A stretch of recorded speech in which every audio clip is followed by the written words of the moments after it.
دنیا کہتے ہیں قریب ترین چیز کو.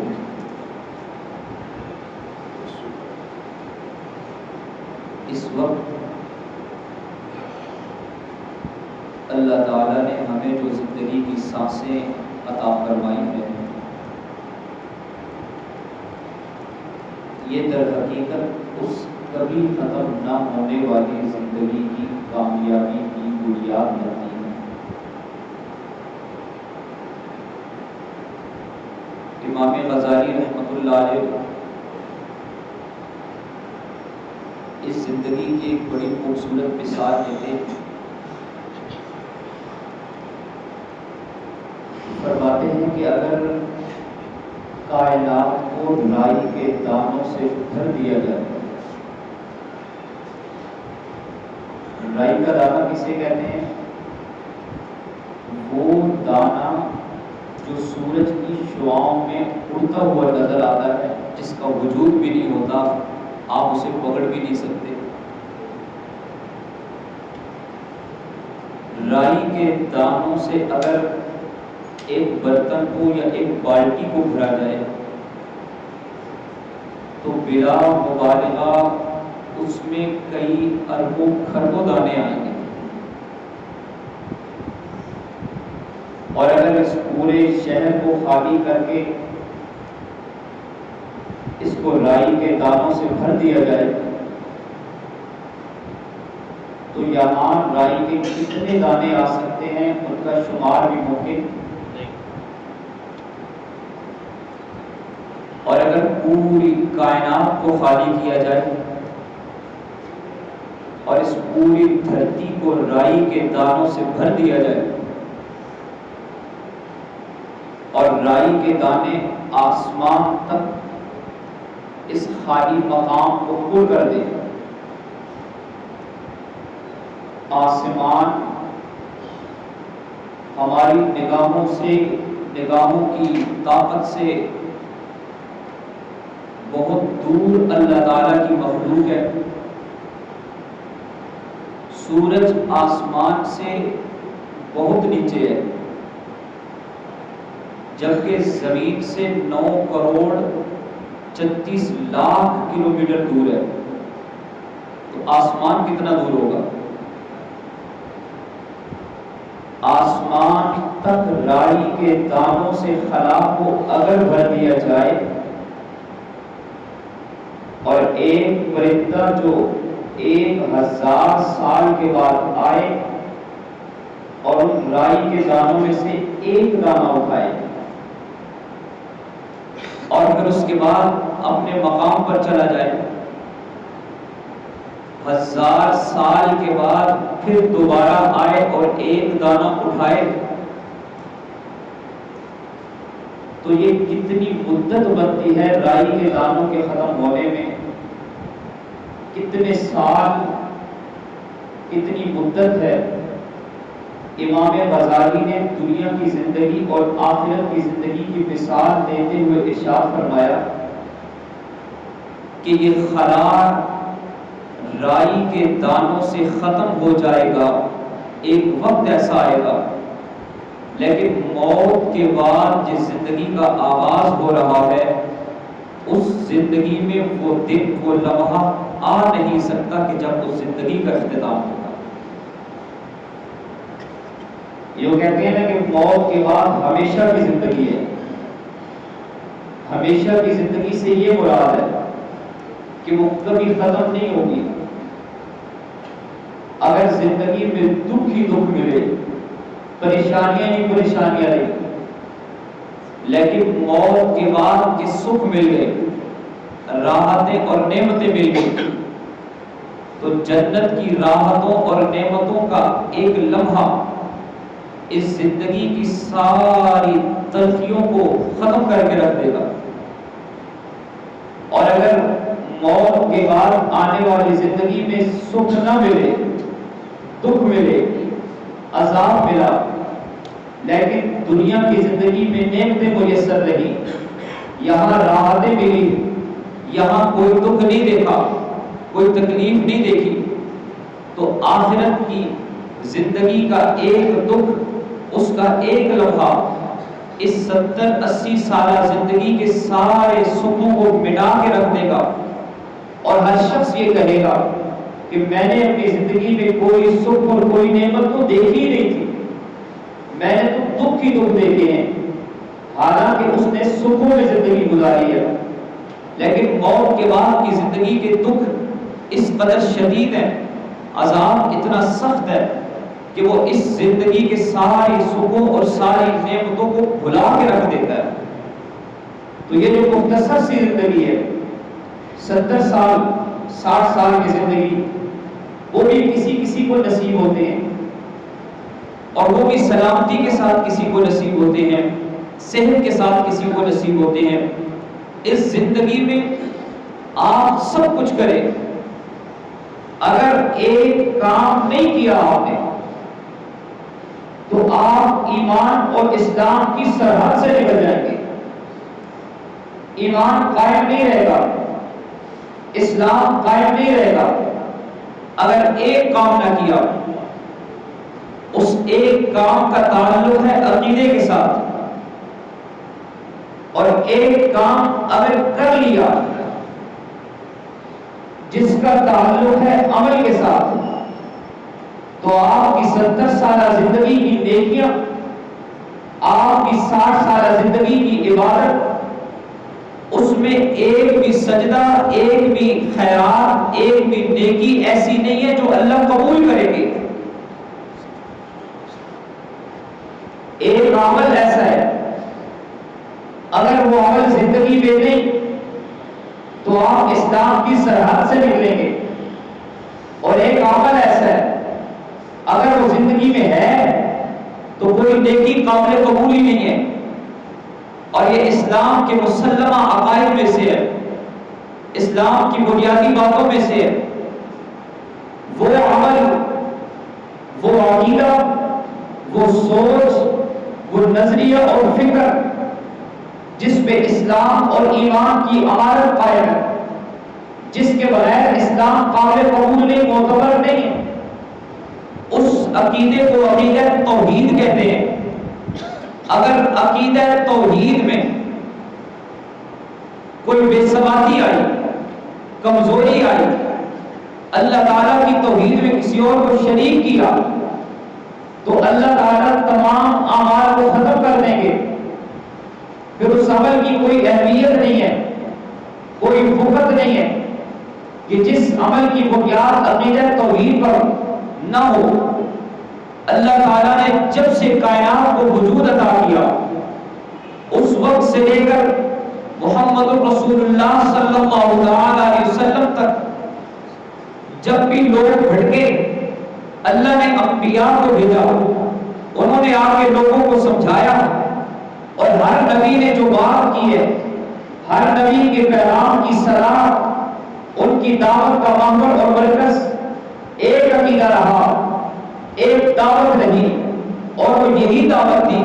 وہ فرماتے تھے لوگوں قولوا لا الہ الا اللہ تفلحون، اس بات کو پھر سے جاں بنا لو کہ اللہ کے سوا کوئی عبادت کے لائق نہیں ہے، اللہ کے سوا کوئی معبود نہیں ہے، اللہ کے سوا کوئی حاجت روا نہیں ہے، اللہ کے سوا کوئی مشکل کشا نہیں ہے، اللہ کے سوا کوئی داتا و دستگیر نہیں ہے، اللہ کے سوا کوئی سننے والا نہیں ہے، قبول کرنے والا نہیں ہے، دکھوں میں کام آنے والا نہیں ہے، اللہ کے سوا کوئی بیماری میں شفا دینے والا نہیں ہے۔ جب بھی پکارو اللہ کو پکارو، جب بھی غائبانہ صدا دو ایک اللہ کی نام کی صدا دو۔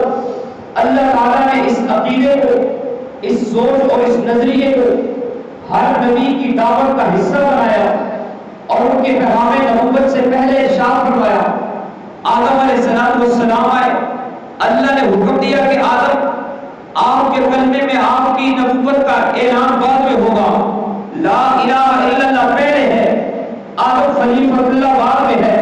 نوح علیہ السلام آئے، لا الہ الا اللہ پہلے ہے، نوح نجی اللہ بعد میں ہے۔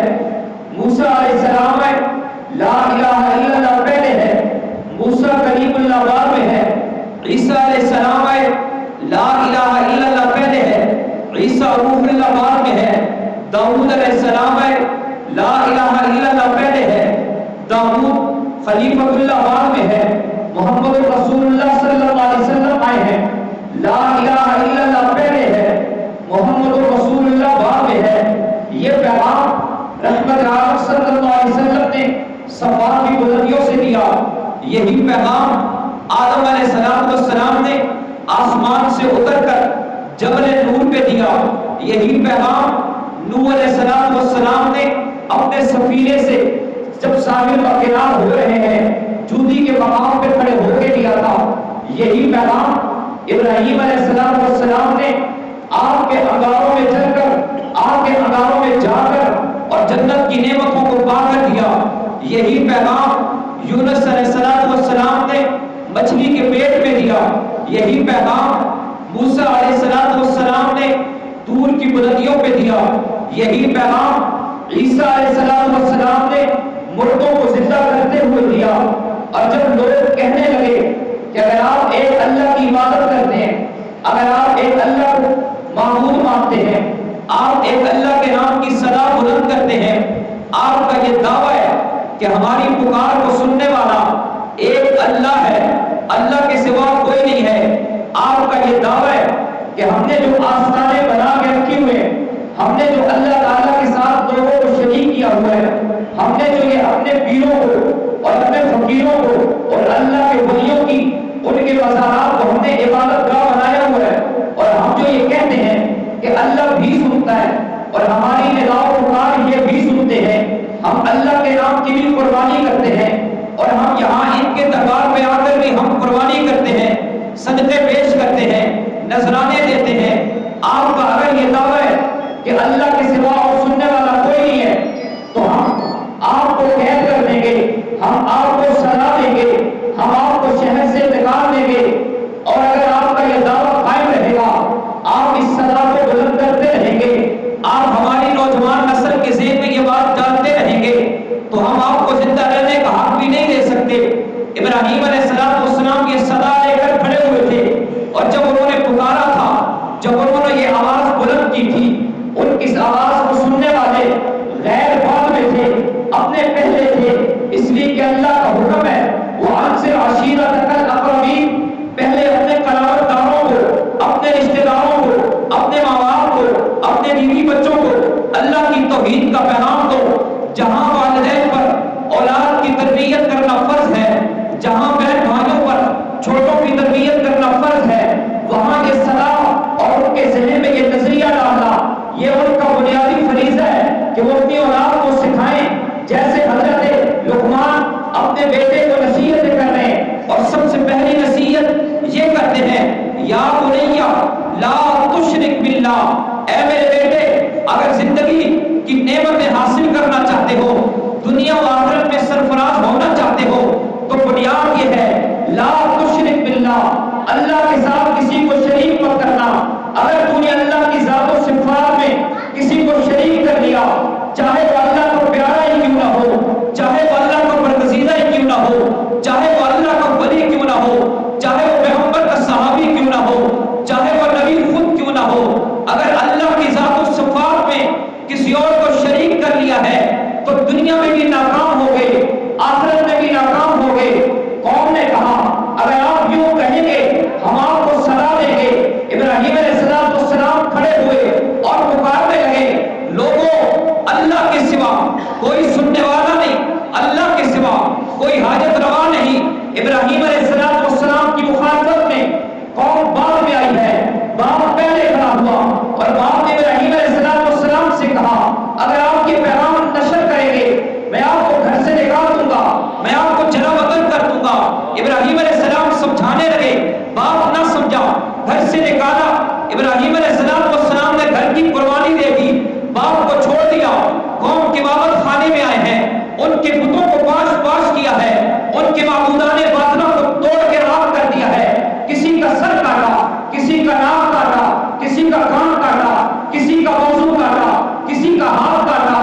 لوگ واپس آئے اور آ کے دیکھا یہ کیا ہو گیا، انہوں نے پوچھا یہ کس نے کیا ہے؟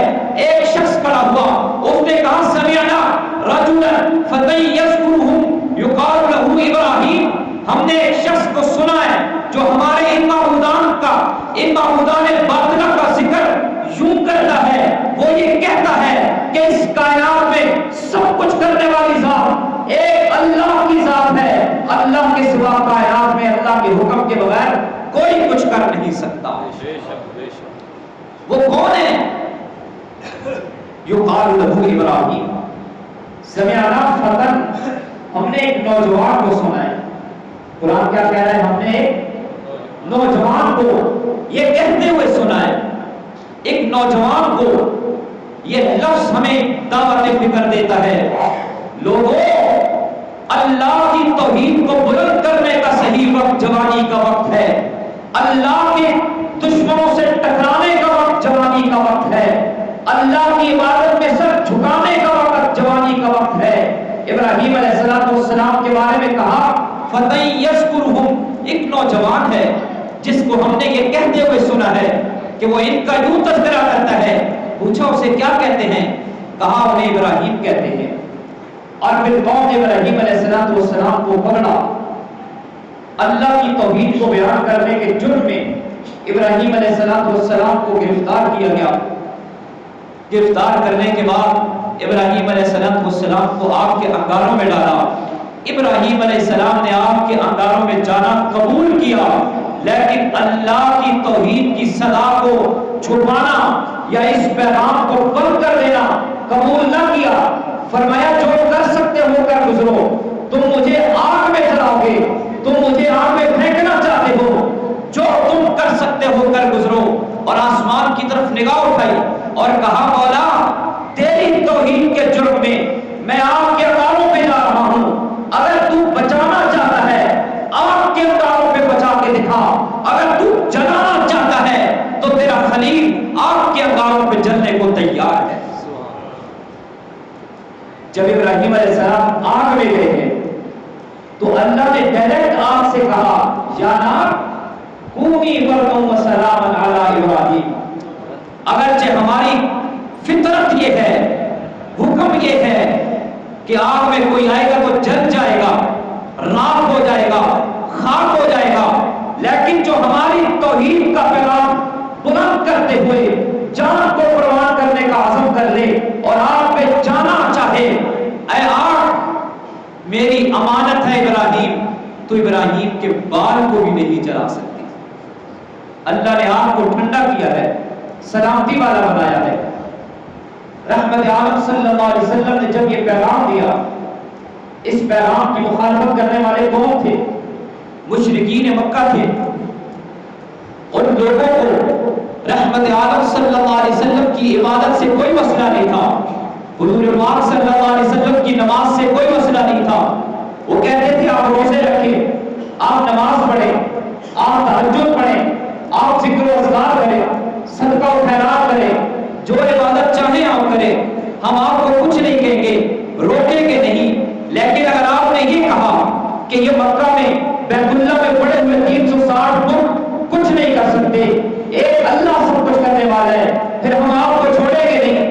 آپ ہمارے معبودان باطلہ کے خلاف اگر بات کریں گے ہم آپ کو چھوڑیں گے نہیں۔ اور جب رحمت عالم صلی اللہ علیہ وسلم نے یہ صدا بلند کی تھی، پھر آپ علیہ السلام کو بدر کی گھاٹیوں سے گزرنا پڑا، گزر گئے، لیکن لا الہ الا اللہ کو نہیں چھوڑا۔ پھر آپ کو احد سے گزرنا پڑا، گزر گئے، لا الہ الا اللہ کو نہیں چھوڑا۔ تبوک میں جانا پڑا، چلے گئے، لا الہ الا اللہ کو نہیں چھوڑا۔ خندق میں جانا پڑا، کھودتے رہے، لا الہ الا اللہ کو نہیں چھوڑا۔ آپ نے اپنے پیٹ پہ 2 پتھر باندھے ہیں، لا الہ الا اللہ کو نہیں چھوڑا، اور اپنے ماننے والوں کی وہ تربیت کی ہے، ان کو یہ پیغام دیا، فرمایا کہ لا تشرک باللہ، زندگی کے سفر میں کبھی بھی اللہ کی ذات میں، اللہ کی صفات میں کسی کو شریک مت کرنا۔ ان قتلتا، اگر تمہیں قتل کر دیا جائے، وَإِنْ حُرِّقْتَ، اگرچہ تمہیں جلا دیا جائے، جو کچھ ہو جائے برداشت کر لینا، لیکن اللہ کی ذات و صفات میں کسی کو شریک نہیں کرنا۔ یہ بنیاد ہے اسلام کی، یہ بنیاد ہے ایمان کی۔ عقیدہ توحید میں اگر کوئی کمی آ گئی تو کوئی عبادت قبول نہیں ہے۔ حضرت ام انمار حضرت خباب رضی اللہ تعالی عنہ کی مالکہ ہے، انہیں سخت سزا دیتی ہے، انہیں گرفتار کرتی ہے اور ان سے یہ کہتی ہے کہ تم لا الہ الا اللہ کہنا چھوڑ دو، اللہ کی توحید کی صلاح بلند کرنی چھوڑ دو، اگر تم چھوڑ دو گے تو میں تمہیں کچھ نہیں کہوں گی۔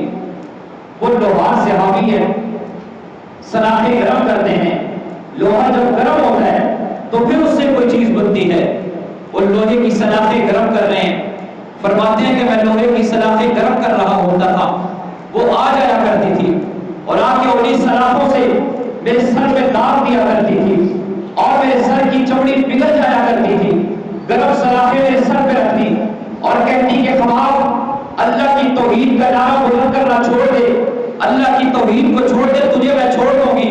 میں یہ کہا کرتا تھا میں اس کائنات کو چھوڑ سکتا ہوں، لیکن پیغمبر کے دامن سے وابستہ ہو کر جو عقیدہ توحید ہم نے لیا ہے وہ نہیں چھوڑا جا سکتا۔ یہاں تک کہ ایک وقت آیا، میں گزر رہا تھا، مجھے معلوم نہیں تھا، اس نے گلی کے نوجوانوں کو یہ کہہ کر جمع کیا تھا کہ خباب آئے تو انہیں پکڑ لینا۔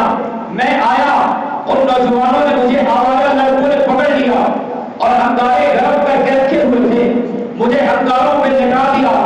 لوگوں تم گوشت گرم کرتے ہو، انگاروں پہ گرم کرتے ہو، صحابہ کی کیا قربانیاں ہیں، عقیدہ توحید کی کیا عظمت ہے، پیغمبر کے در سے عقیدے کی توحید کی کیا ان کے اندر ثباتی ہے، ثابت قدمی ہے۔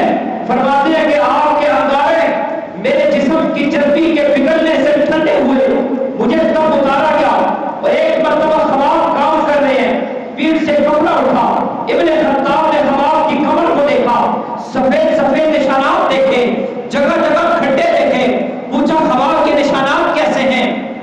حضرت خباب عرض کرنے لگے امیر المومنین آپ نے اس وقت اسلام قبول نہیں کیا تھا جب میں نے پیغمبر کریم صلی اللہ علیہ وسلم کے دامن سے وابستہ ہو کر توحید کا نظریہ لیا تھا، توحید کا عقیدہ لیا تھا، اور اللہ کے نبی نے کہا تھا اللہ کی ذات و صفات میں کوئی شریک نہیں ہے، میں نے اسے پھر سے جا بنایا، میں نے لا الہ الا اللہ کی صدائیں بلند کی، مجھے گرفتار کیا گیا اور انگاروں پر لٹا دیا گیا، میرے وجود کی چربی پگھلی، انگارے ٹھنڈے ہوئے، یہ ان کے نشانات ہیں۔ ابن خطاب کی آنکھوں میں آنسو آ گئے، فرمایا کہ خباب آگے ہو جاؤ، میں ان نشانات کو آپ کی کمر کو چومنا چاہتا ہوں جو رب کی توحید میں اس انداز سے گزرے ہیں۔ اور پھر وہ وقت آیا، خباب نے توحید کے لیے قربانی دی ہے، توحید کے لیے جان نچھاور کی ہے، کوئلے ٹھنڈے ہو گئے، خباب نے اللہ کی صدا کو نہیں چھوڑا اور یہ کہتے ہیں ایک اللہ سب کچھ کرنے والا ہے۔ ام انمار اس کے سر میں درد اٹھا اور درد شدت اختیار کر گیا، حکیم نے کہا کہ تیرے درد کا علاج یہ ہے کہ کوئی لوہے کی گرم سلاخ دے اور سر میں اس سے داغ دلوا تاکہ اندر کے درد کو ذرا چین ملے، راحت ملے اور درد ختم ہو جائے۔ خباب کہتے ہیں وہ ام انمار میری مالکہ میرے اس کاروبار کی جگہ پر میری بھٹی میں آیا کرتی تھی اور آ کے کہتی تھی کہ گرم سلاخیں میرے سر پہ رکھو، میں نے گرم سلاخیں اٹھائی اور اس کے سر کو دابا کہ اس کے درد کو آرام آئے۔ مجھے وہ وقت یاد آ گیا جب توحید کی صلاح بلند کرنے کے جرم میں تم نے انہی سلاخوں سے میرے سر کو دابا تھا، آج اللہ نے وہی سلاخیں مجھے دی ہیں، ہاتھ میرا ہے، سر تیرا ہے اور میں انہی سلاخوں سے تیرے سر کو داغ رہا ہوں۔ لیکن ام انمار کو حضرت خباب نے زندگی میں ایک مرتبہ بھی تانا نہیں دیا۔ فرماتے کہ وہ عورت جو چیخا کرتی تھی اس کے چلانے کی آواز یوں آیا کرتی تھی جیسے کتے کے بھونکنے کی آواز آتی ہے۔ جو رب کی توحید سے ٹکرائے اللہ تعالیٰ اسے دنیا میں بھی ذلیل و خوار کرتے ہیں، اور جو رب کی توحید پر قربانی دے اللہ تعالیٰ اسے دنیا میں بھی سرخرو کرتے ہیں۔ حضرت عاصم بن ثابت رضی اللہ تعالی رسالت مآب صلی اللہ علیہ وسلم کے بڑے جلیل القدر اور بڑے جری بڑے بہادر صحابی ہیں، وہ فرماتے ہیں کہ سراقہ بن سعد نے اس کے بیٹوں کو میدان کارزار میں حضرت عاصم نے قتل کر کے واصل جہنم کیا تھا. جب اسے پتہ چلا کہ میرے بیٹوں کو حضرت عاصم بن سعد نے قتل کیا تو اس نے قسم کھائی. اس خاتون نے کہا کہ میں اس وقت تک چین سے نہیں بیٹھوں گی جب تک عاصم کو قتل نہ کروا دوں اور عاصم کے سر قلم نہ کروا دوں. سر قلم ہوگا, سر میں قدموں میں لایا جائے گا, میں ان کی کھوپڑی کو صاف کروں گی اور اس میں شراب ڈالوں گی اور پھر وہ شراب پیوں گی, تب میرے کلیجے میں ٹھنڈک پڑے گی, مجھے چین ملے گا. اس عورت نے بڑا انعام مقرر کیا, لوگوں کو لالچ دی اور کہا ان کا سر لے کر آؤ. وہ لوگ آتے, حضرت عاصم کا مقابلہ کرتے. حضرت عاصم بڑے بہادر صحابی تھے. آخر کچھ لوگ آئے اور انہوں نے دھوکے سے رحمت عالم صلی اللہ علیہ وسلم کے سامنے یہ عرض کی کہ آپ عاصم کو ہمارے ساتھ بھیجیں, ہمارا قبیلہ اسلام قبول کرنا چاہتا ہے. یہ آئیں اور آ کے آپ کا پیغام دیں, اسلام کی صدا ان لوگوں کو بتائیں, اسلام کا پیغام پہنچائیں تاکہ لوگ اسلام قبول کر لیں. رسول کریم صلی اللہ علیہ وسلم نے حضرت عاصم کو ان کے ساتھ بھیجا. راستے میں ان لوگوں نے بے وفائی کی اور انہوں نے حضرت عاصم کو گرفتار کرنا چاہا. جب حضرت عاصم نے دیکھا کہ یہ لوگ مجھے گرفتار کریں گے اور یہ لوگ مجھے اس کے پاس لے جائیں گے, وہ میرا سر قلم کر کے اس میں شراب پی کر اپنی قسم کو پورا کرنا چاہتی ہے. حضرت عاصم نے تلوار نیام سے نکالی اور کہا, لوگوں میں محمد رسول اللہ کا صحابی ہوں اور میں نے جرأت اور بہادری کے جوہر کائنات میں کسی اور سے نہیں, آمنہ کے لال کی گود سے سیکھے ہیں. میں گرفتاری سے اپنی جان دینے کو زیادہ عزیز سمجھتا ہوں. مجھ تک آنا چاہتے ہو, میرا مقابلہ کرو. انہوں نے بھی تلواریں نیام سے نکالی. وہ زیادہ لوگ تھے, عاصم تنہا تھے. حضرت عاصم کا وہ وقت آیا, انہوں نے عاصم کو شہید کرنا چاہا. حضرت عاصم کی زندگی کے آخری لمحات ہیں. آسمان کی طرف نگاہ اٹھائی اور کہا, مولا تیری توحید کے جرم میں میں نے, تیری توحید کو کی صلاح کو بلند کرتے ہوئے میں نے یہ زندگی گزاری ہے. اس عورت نے قسم اٹھائی کہ وہ میرے سر میں شراب پیے گی. ربا تو میرے سر کو اور میرے چہرے کی حفاظت کرنا, آج میں تیری توحید کی صدا کو بلند کرتے ہوئے جان دینے لگا. اور پھر جام شہادت نوش کیا. حضرت عاصم شہید ہو گئے. وہ لوگ حضرت عاصم کا سر قلم کرنے کے لیے قریب آئے ہیں. حضرت عاصم کا سر اتارنے لگے. جو ہی قریب آئے, اللہ کا حکم, شہر کی مکھیاں نہ جانے کہاں سے آئی. کوئی وہاں پہ ان کا گھر نہیں ہے, کوئی قریب میں درخت نہیں ہے, لیکن اللہ تعالیٰ نے شہر کی مکھیوں کو بھیجا. وہ پھر بنانے لگی. حضرت عاصم کے وجود کے قریب پھر بناتی ہیں. وہ قریب آتے ہیں, مکھیاں ان پر حملہ آور ہوتی ہیں. وہ واپس چلے گئے کہ چلو جب مکھیاں چلی جائیں گی تو ہم تب آئیں گے. اللہ کے حکم سے آسمان سے بارش ہوئی اور بارش اتنی ہوئی کہ اس بارش سے مٹی اٹھی اور حضرت عاصم کے وجود کو اللہ تعالیٰ نے محفوظ کر دیا. وہ لوگ حضرت عاصم کے سر کو نہیں پا سکے. اللہ تعالیٰ کی توحید پر حضرت عاصم نے اتنی بڑی قربانی دی ہے. اللہ تعالیٰ نے حضرت عاصم کو جاودانی زندگی عطا فرمائی. یہ شہادت گہے الفت میں قدم رکھنا لوگ آسان سمجھتے ہیں مسلمان ہونا.